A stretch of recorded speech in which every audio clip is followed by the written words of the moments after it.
All right, it is 4 o'clock. We have wasted 4 minutes of anybody who jumped on early's time. Here's what we're doing today, and here's who we've got with us. So actually, let's start with who we've got with us. So you are on my Facebook, so you probably know who I am. I'm Mike Swaleh, and I've got two buddies with me. We actually have a pretty prolific team here. Michael Zouglas, with the leader of the Express team at Keller Williams, over 5,000 career transactions under your belt, Mike, on the MLS. Getting close to 6, buddy. Close to 6. Information's outdated. It's been 20 minutes. Very nice. And we've got Joel Farrell, who, if you, again, were on my Facebook a couple days ago, we just realized he had passed the 2,200 transaction mark. So he is but a Padawan to Zouglas's Jedi here, but still not bad. So that's my introduction of you guys. But what do you guys have to say about yourself? Mike, who are you? Yeah, I'm Mike Zouglas, owner of the Express team at Keller Williams, and a collection of real estate companies, really. We have a foreclosure company, REO Express, a property management company, PM Express. We have a valuation company, some other business-to-business real estate consulting. But yeah, glad to be here, Michael. Thank you. Thanks for coming, bud. And a real estate investor. I am a daily real estate investor, yes. He's in the game, man. Daily. EA Sports, he's in the game. Joel, who are you? Yeah, I'm in St. Louis, Missouri, been in the mortgage industry since 2006, also a real estate investor. Also have a brand new podcast, 26 episodes in, called Strive for 25, all about the everyday person trying to get ahead and build wealth, invest and save, and looking forward to talking about some properties.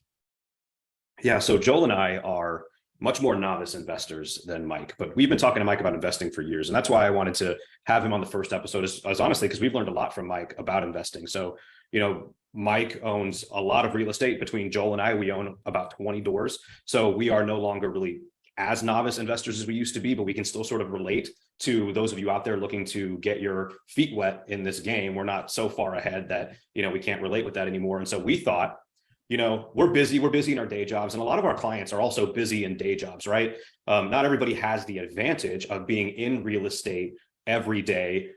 Therefore, you rely on other people. We rely on other people in order to help us find and vet out real estate investments, right? So if you've got some cash and you're looking to purchase an investment property, you need help. You need help to see, okay, what properties are available, right? You can do that on Zillow, but you don't know, is this a good rental? Is this not a good rental? How much work is it going to need? What am I not thinking of? What do I need to know? How do I compare this rental versus this rental? Should I buy a single family, a duplex, a 3-family? And, Joel and I, between the two of us, we own all of these different things, and we still rely on other people for help. And we wanted to do this for my network because this is something I need for myself. In fact, I already told Mike, I hope he's got something that I want to buy. So Mike is kind enough to have brought a couple different live real listings, and we are going to review the real projected numbers on those listings and let you make a determination on whether you think this is something that you would want to invest in. And who knows, if it impresses us, we might even pull the trigger. We'll give if you're watching this, we'll give you first tips. So Joel is here. Joel, you're going to play. You're going to question us, right? That's the role that you're going to play here. Yeah, I'm going to ask some just general questions that the average, prospective homeowner may ask that doesn't have the experience. Just try to ask the right questions. So Mike's got the real estate, I've got the numbers, and Joel has the most important piece, which is the right questions. So Mike, take it away, man. What do we got? Okay, my friend, we're going to share our screen here.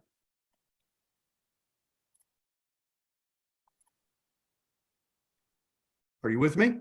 I'm with you. All right. I got, wasn't able to do this in advance, of course, right? Because we want to look at properties that are active on the market. So as of an hour ago, these two properties were both active. So yeah, for everybody watching, this is highly unscripted. We wanted this to be raw and real. So that's what you got. Right. What can I buy today, right now, that makes sense? The first property I zoned in on in my first batch, I've got you one multifamily, Mike, and one single family today. Great. That's a good comparison. Depending on, how deep somebody wants to go, if this is their fourth purchase, first purchase, 100th purchase, whatever. But I really liked this 4-family from an architectural standpoint, price, the fact that I've got 3 of the 4 units occupied and the 4th unit is ready to be occupied. So I have something vacant to show, right? So this is where I'd like to start with 3932 Donica in St. Louis City. All right, so the first thing my eyes go to is days on market. It looks like we're the first day on the market. So my first question to you is going to be, what do you think we would have to offer to get this one under contract? But I'm going to assume first day on market, we've got to go full price, right? A good agent's going to tell you full price, and that's probably the right answer. All right, so I wrote down the address here. I wrote down the purchase price, and while Mike is showing us the property, I'm going to be asking him some questions, and then we can look at an analysis together. So let's look at the pictures, Mike, and then tell me, what do you think that my total rent for all 4 units is going to be? Your total rent on all 4, Mike, you got 2 occupied at 500, 1 occupied at 550, and you have a vacancy. That vacancy is on the same floor, same level as the 550. Okay. So I can only assume we're going to get at least 550 on that. The rental market down there is still good, if not great. It's easy to fill vacant units. I liked this one because I had forced air furnaces in here. I had a clean basement, clean dry basement. Got a couple updated panel boxes. Okay. So while I'm running the numbers over here, and I know I'm not sharing that part of the screen yet, but we're going to be pretty conservative. So when I see a lot of these rental listings, Mike, and I don't know if this one says it, but the most common phrase I see in a listing for an investor is under rented, should be able to increase rents quickly, but we're not going to account for anything like that, right? We're going to go 2,100 total for the 4 units. We're going to take everything on its face value. Okay. And we're going to project out annual rent increases at the national average. And we're going to take vacancy rates. And I want to be conservative. So Mike, are you comfortable with us doing a vacancy of a month per year, 8%? I think that would be very conservative, Mike. All right. So yeah, we're being conservative here. And what are the taxes? What do we got for taxes? The taxes are $1,348. All right. How about an estimate for home insurance on this one? I Probably own a about- similar, I own a similar building and my insurance is right at $2,000. 2,000. All right. So that's 166 a month.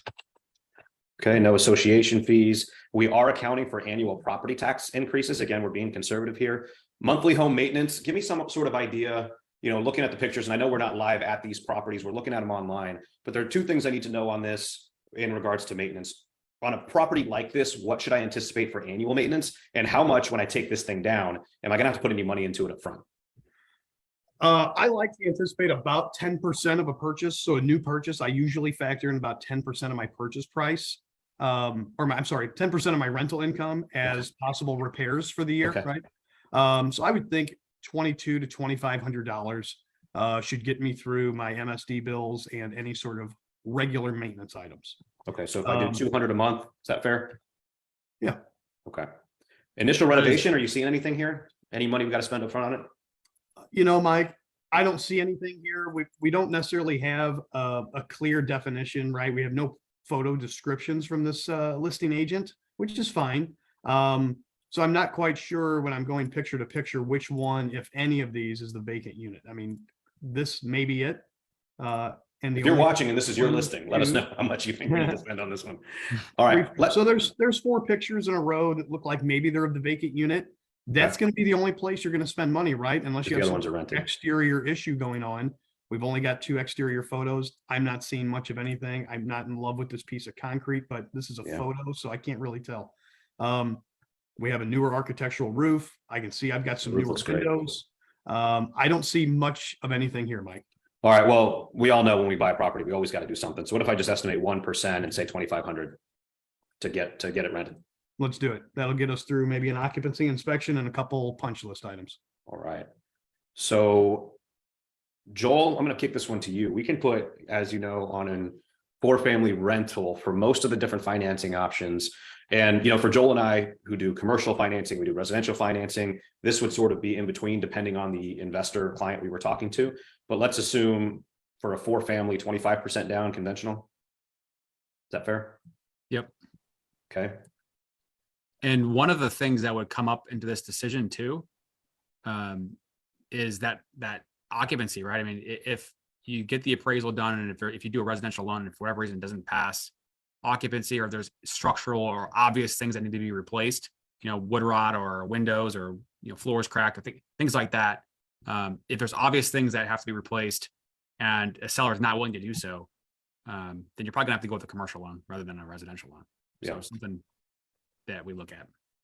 All right. So let me steal the screen share from you and we'll share the numbers. All right. So one of the things I like about this investment analysis tool that we have access to is, I think Joel and I, and probably less Mike, but Joel and I would probably tell you that we've made many mistakes in our investment career, and been a little bit short-sighted with some of the investments. And I think the the sort of bull run in the real estate market over the last few years has only exacerbated some of that short-sightedness. And it's really important to remember that the average investor really makes money 4 different ways off of real estate, right? And I think this investment analysis through MBS Highway does a really good job of approximating 3 of the 4. And the 4th one is really hard because the 4th one is so specific to your circumstances. So real quick, I'll go through them.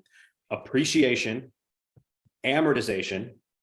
The big one that everybody thinks about, remembers, and evaluates real estate with is cash flow, which is important, but it's only one of the 4. And then the 4th one that we can't really do a good job showing you because it is so specific is depreciation, right? It's the way that it impacts your tax returns and saves you money. For Joel and I, we have an accountant that we've partnered with, and we've really studied this stuff, and we're doing stuff like accelerated depreciation and cost segregation. So it has a huge impact on our tax returns. But for an individual investor, that really needs to be a conversation with a real estate specialist CPA that can walk you through that. So we're going to focus on the other 3. And if you're looking at it here, I've inputted all the data that we talked about here on the left side.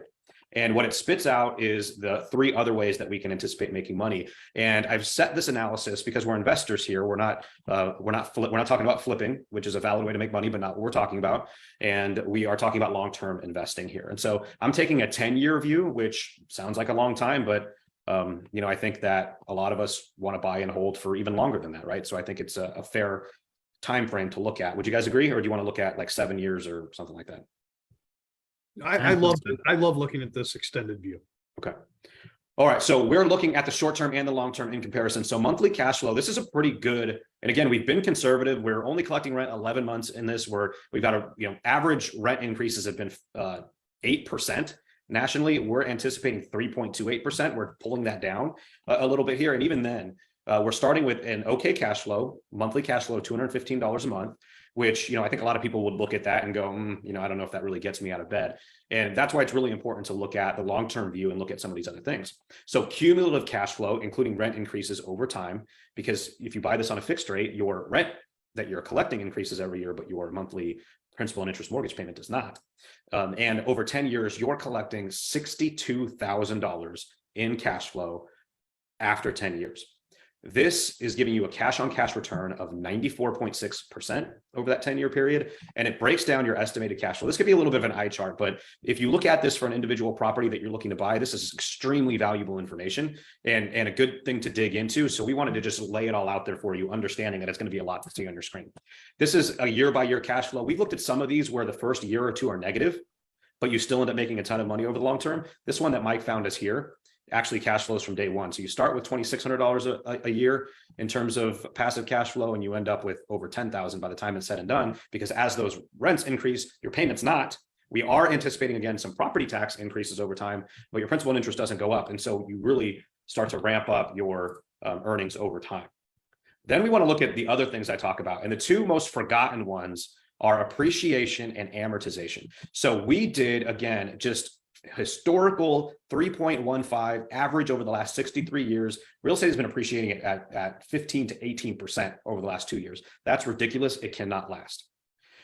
People are expecting a crash for prices to go down. That's also probably pretty unrealistic for them to go down over any sort of long period of time by any sort of substantial amount. There are going to be property decreases in value depending on where you are in the country, but over time, real estate only goes up one way. We are being very, very, very conservative and estimating 3.15%. In fact, if we click forecasted of 4.7, if we still go conservative but increase the forecast a little bit, you can see it actually jumps up to 133,000. So even being conservative, you're still making, sorry about that, $81,000 in appreciation over 10 years. You're amortizing, somebody else is amortizing your loan balance down about $21,000. And when you add all of these things up, your gross revenue, including appreciation, minus all of your expenses, including your loan payments over the years, your interest, property taxes, insurance, repairs, and the cost to sell, by the way, we're including real estate agent fees at 6% if you were to sell this, and we're taking that out of the equation for you as well. You're still making $139,000 over your 10 years. And that because you put a down payment of just under $60,000, including closing costs and the renovation costs that we estimated, your return on investment is 237%. And the average annual compounded return is 13%. And this average annual compounded return is different than the cap rate. Mike, did you happen to calculate the cap rate on this one? I believe I did, Mike. So for our commercial investors, the cap rate is usually what we use to compare investment properties and commercial properties, whereas most real estate, single family, multifamily investors are going to look at return differently. I have a cap rate on day one of 8.82. So we've got a 9 cap basically, and we've got an average return compounded of 13%, including the amortization. And we made $140,000 in profit over 10 years on this property. And you can kind of see some of the inputs here. It doesn't calculate down payment, but we have that here with the initial outlay. And that's a 25%. The reason we had to put 25% is because this is a 4-family. So I'm going to save this. Paste the address in there to save. And then let's come back and do another one. You have a second property for us that's a single family, if I remember correctly. I do. Let's do a single family. Okay. Let me share my screen, Mike. All right. Let me get rid of my share. So on that first one, Mike, as you were doing that, the management fees, we're assuming that this person would self-manage in the first few years, right? Yeah, we're anticipating. Yeah, there was no management fee included, but that is something in this analysis that you can add in there at 8% or 10%, and that will cut into your cash flow for sure. Okay. So Second before we move on to the second one, Yeah. Mike, 13% return, 9 cap, again, including no management fee. Let's just give a real clear picture to people who, okay, well, that's great information, but I don't know, does that mean I should buy it? You know, I don't know whether you want to go, you know, A, B, C, D, F, or you want to go scale of 1 to 10. How good for you, how ramped up does that make you to want to go buy that property? What would you rate it? That's a C. That's an average deal. An average deal, a C? Okay. That's an average deal. So if you wanted to buy something now, you might pull the trigger, but you're not jumping, you're not thinking this is too good to be true. It's not, you know, one of the crazy deals that you've got in your life. It's just, okay. No, I think I might, you know, go down some other avenues, maybe hire a professional and find a better deal. Okay. Because I love your numbers, right? But how do you ramp them up? You make better deals. Yeah, that's something that, again, we kind of talked about, like the deeper you are in real estate, the better position you are in to do. But if you're looking at like your first deal, you don't even know how to do that. You just need somebody like yourself to say, this is, I would put my money here. I would stand by that. Let's do it. Right. And you don't feel strongly enough about that one to, you know, talk your mom into doing that. No. Okay. No. All right, well, let's look at the second one. But if I had a client that said, here's 10 mil, I need to get through it rather quickly. Like you have 45 days, 90 days. That's probably one of the properties we're going to take down. The first thing we do is you come to me and we go to Vegas. The second thing to do is we take down that. Well, Mike, just to ask one more question. So Yeah. you mentioned that's a C, and there's not much you can raise the rent or go up in theory. So Well, if you find- there is, but we didn't take any of that into consideration. Right. Right. That property is under rented, as cliche as that is in some cases. That property in that neighborhood is under rented. We can dress that up and move those rents up 20 to 30%. Okay. So in that exact scenario of that 4-family, and if for that to be an A type of deal, am I thinking correctly that the price would have to be able, you have to be able to get it at a better price? Yep. Or maybe it needs a lot of renovations and inherently you're going to get it at a way lower price. You put the work in, get it renovated, and then be able to rent it out at a higher level. Are there any other options, any other ways that can become an A? If you could magically make interest rates go down, it might be a little sexier. We're working on that. Yeah. Yeah. So no, good question. That So line to the Fed, Mike. the average person who's sitting with money in their savings account and wants to start earning a return on it, you know, $58,000 out of pocket, that's a big chunk of change for most people. So most people at that level aren't looking at, you know, how much more can I dump in this property to get a higher return? They're probably going to look more something turnkey. So your point about being able to raise rents pretty quickly because it is under rented with just, you know, maybe a couple $1,000s worth of cleanup, you know, kind of aesthetic type stuff, that's probably more appealing. So if you're watching this later and you want any sort of, you want me to change these numbers to give you a personalized analysis, including raising rents, or what if you could get it at 210 instead of 225? There are millions of hypothetical scenarios we can run, and we don't have time to do that today because I want to bore everybody. We got just enough time to get through this last one here. But if anybody wants a one-on-one analysis run for them on any property, we have access to this long-term. So Mike, we got 8 minutes left. Let's run through Alabama here. Sure. Yeah. So I saw this one last week, Mike. It went pending. But I noticed yesterday it went back to active. So when I did my search a little over an hour ago, it was still active. I honed right into it because I love the neighborhood. I'll click on the map for you. Yeah, what do you think in terms of rent for this one? This is a 1295 property, so you're going to be, I'll let you do the math. I'm not doing the math. But you're right next to Carondelet Park. You've got this great shopping center right here that gives you Schnucks, Lowe's, Panera, Starbucks. I just really like this neighborhood where this property is located. All right. And what do you think we have to offer on this one? Say again? What do you think we have to offer on this one? Let's go full price. I like Full this price at 109. So we're above the 1% rule, right? Well, Joel, what's the 1% rule? This mythical I'm a 1% novice rule. investor. When I read about it on Investopedia, you want to be able to get 1% of the purchase price and rents per I month. think. Right. Is Investopedia right? Some people use that as a rule of thumb. Okay.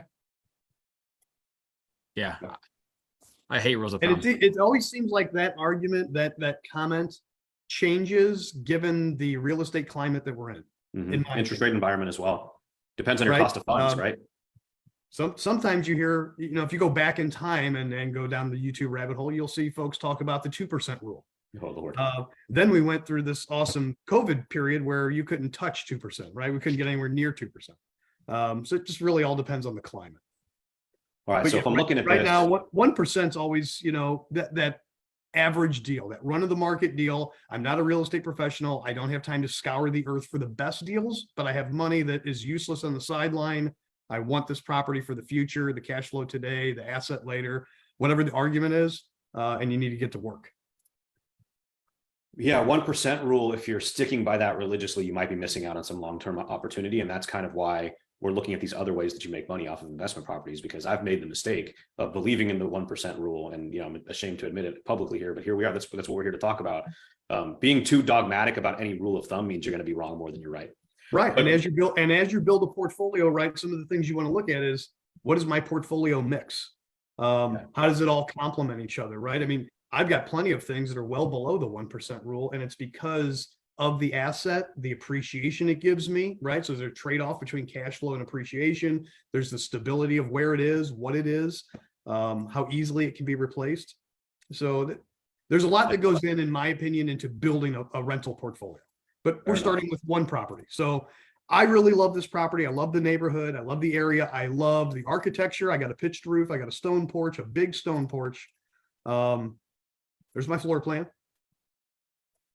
I got the original trim. I've got some stained glass. There is not one thing I need to do to this house.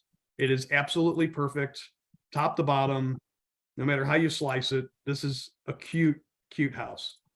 All right. That is a cute house. All right. So I'm punching in some numbers over here, and I want this to be a stark contrast to the last one. So the last one was great cash flow, and it took a large chunk of change to get it down because it was a more expensive property and we needed 25% because it's a 4-unit. This one's a single family. Believe it or not, if you're doing a conventional loan on a single family rental, you can put as little as 15% down and you would have mortgage insurance. So, I'm not talking a lot about interest rates on this because I don't want to, trigger terms like APR and stuff like that. So we're just making estimates based on what you can reasonably expect to get out there in the market. We are looking at how much you think in monthly maintenance. I think probably $100 a month is probably being ultra conservative. And 2,500 initial renovation. Doesn't look like you have to do a thing, but let's throw it in there again, just to make things look worse than they really are. And look at the historical forecast. And if you want me to Hey, go Mike. ahead and share that. We need a tax and an insurance number, right, Michael? I went ahead, I saw the 889 as you were scrolling as the taxes. Okay. And then in home insurance, I estimated 60 a month. So 720 a year. Okay, perfect. Thank Okay. you. All right. One of the things that I have a question on. So if I buy a multi-unit versus a single family house, the expectations on grass, the salt on the ground, salt on the stair steps. How does that differ on these? Mike, can I get 1 minute? I would love to address this because almost my entire portfolio is single family homes. Okay. The reason being is when you're renting those homes out, your tenants are staying longer on average. So you're doing less turnover. Turnover means that you're giving all your money back, right? Every time I have to get it rent ready, I'm giving money back. So that's this vacancy here, right? Right. My tenants stay longer, multi-years, right? They keep the property in better condition. They take care of the lawn and the landscaping per their lease. They're changing furnace filters and light bulbs per their lease. I just have a tenant with more of a homeowner feel than in a multifamily where it's kind of Feels like an churn and- apartment. yeah, churn and burn. People come and go. You know, you got a moving truck at your building once or twice a year. All that turnover. It's higher touch management. It's constant aggravation to your cash flow and your financials. I like the single families. It's more of a set it and forget it feel, which is good for people who suck as a landlord, which I do, which is why I use a property manager. I'm a great property manager too. All right, so we've got just a minute left, and we're going to end up going over here. But again, this one's a stark contrast. As Mike said, in a single family like this, you're not going to have to turn this over every year, but we're anticipating that you have to turn it over every year just to be extra conservative. So please understand that the numbers that you're seeing here are probably worse than what you're going to achieve in real life. So let's kind of go through it. Year one cash flow, man, this one looks good, dude. Oh, wow.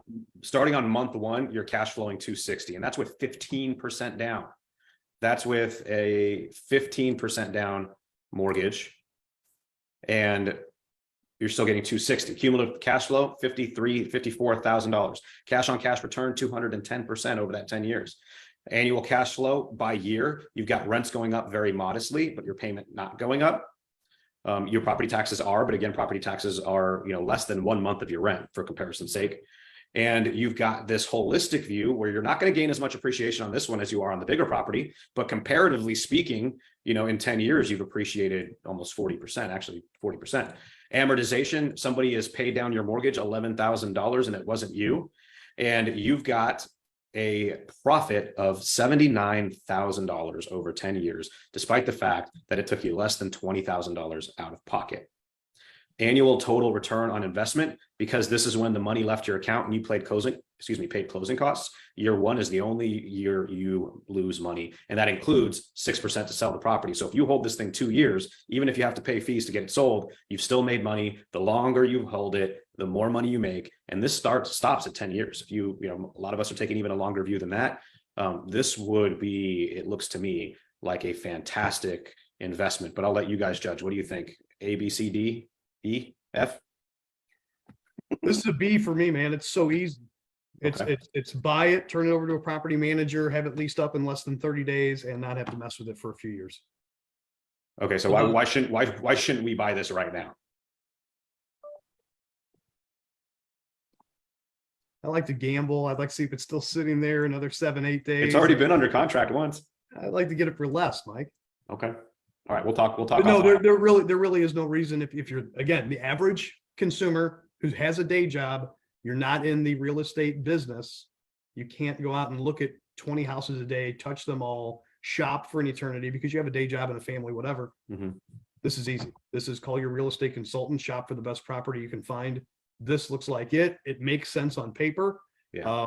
That was pretty awesome, by the way. Your return down at the bottom of your report, 421%. That's not bad, is it?